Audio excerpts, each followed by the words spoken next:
Oui, bonsoir Christelle. Nous sommes ce soir à Calais, derrière nous l'Angleterre que des milliers de migrants tentent de rejoindre chaque année au péril de leur vie. Il y a un an, le 22 septembre 2009, en procédant au démantèlement de la jungle, Éric Besson, le ministre de l'Immigration, déclarait avoir cassé l'outil de travail des passeurs. Un an après, le supplément d'infos de la rédaction revient sur ces passeurs.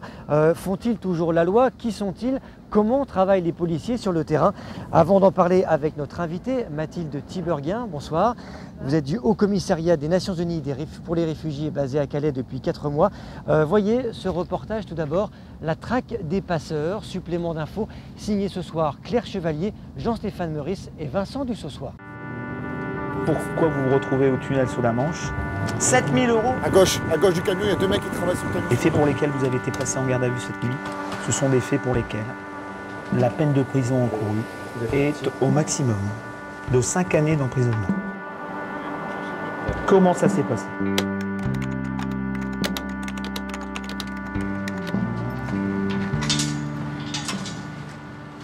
Matinée ordinaire pour la brigade mobile de recherche.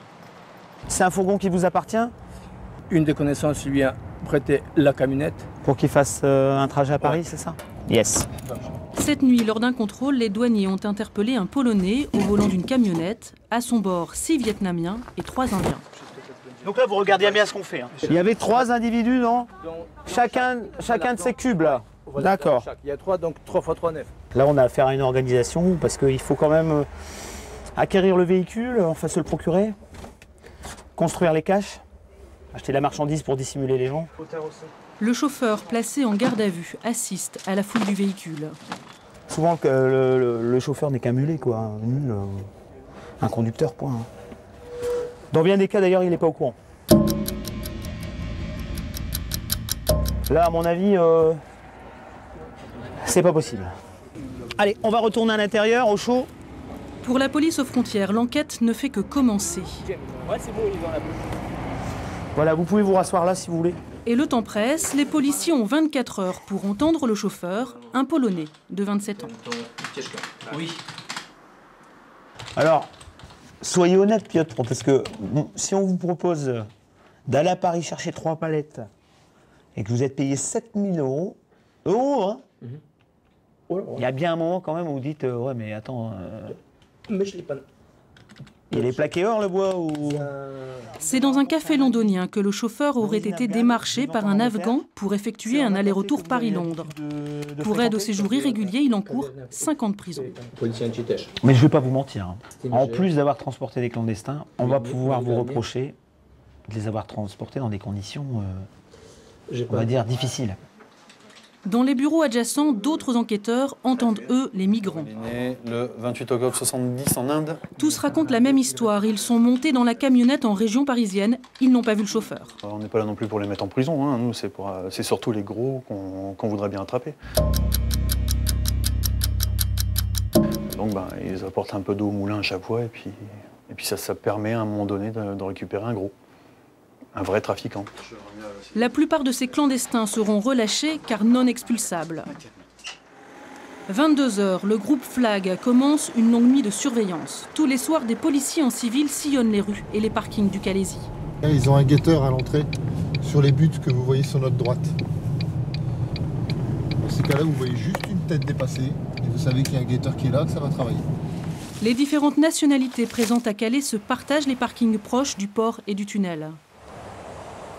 Ils ouvrent tous les camions, ils vérifient que les cargaisons ont bien des tickets pour aller en Angleterre. Et après seulement ils viennent chercher les migrants pour les mettre dans les camions. Pas d'interpellation de passeurs ce soir-là, juste des migrants qui ont tenté d'entrer sur le port. 10 h du matin, tribunal de Boulogne-sur-Mer. À l'issue de sa garde à vue, le chauffeur polonais est présenté au substitut du procureur. Alors, la suite de la procédure, monsieur sera jugé cet après-midi à 14 h en formation de comparution immédiate. Le nombre de passeurs ne baisse pas parce qu'il y a toujours quand même un fonds de personnes qui veulent passer. Nous, on est toujours en bout de réseau, si vous voulez. Les grosses organisations ne sont pas sur le territoire français. Elles sont ailleurs. Ils font payer avant et nous, on a les exécutants. 14 h, le passeur polonais attend de connaître son sort. Au départ, je ne savais pas ce que j'allais transporter. Quand j'ai compris, j'ai voulu faire marche arrière. On a alors menacé de me casser les jambes. Je n'avais pas le choix. Il a finalement été condamné à 1 an de prison ferme. La police aux frontières enquête, elle, toujours sur les organisateurs de ce trafic d'êtres humains. Mathilde Théberguin, bonsoir. Vous êtes en mission pour le HCR, le Haut Commissariat des Nations Unies pour les réfugiés basé à Calais. Il y a 1 an, on le disait, la jungle était démantelée. Pour vous, est-ce que la situation sur place a changé ? Oui, alors effectivement, la situation a changé. Le nombre de migrants sur le littoral nord a effectivement baissé. On dénombre actuellement environ 500 migrants qui sont continuellement en transit sur le littoral. Ce que je veux dire, c'est que les mouvements continuent vers l'Angleterre ou vers d'autres États de l'Union européenne. Donc justement, l'Angleterre représente toujours l'Eldorado pour tous ces migrants ?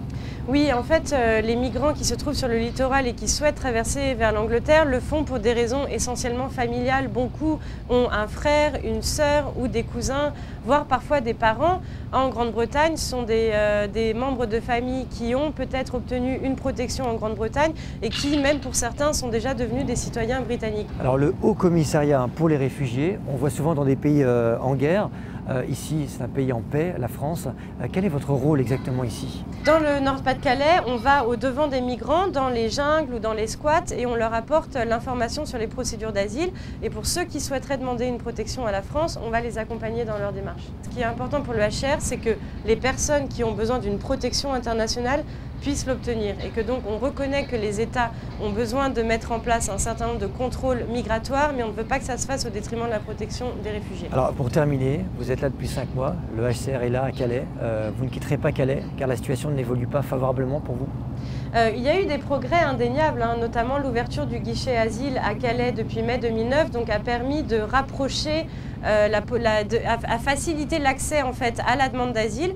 Le grand problème reste l'application de ce règlement européen qui fait que la moitié des demandeurs d'asile en France à Calais ne peuvent pas demander à la France d'examiner leur demande. Merci Mathilde Théberguin d'avoir été notre invitée ce soir et d'avoir évoqué avec nous la situation ici à Calais, 1 an après le démantèlement de la jungle dont il a été beaucoup question cette semaine, Christelle.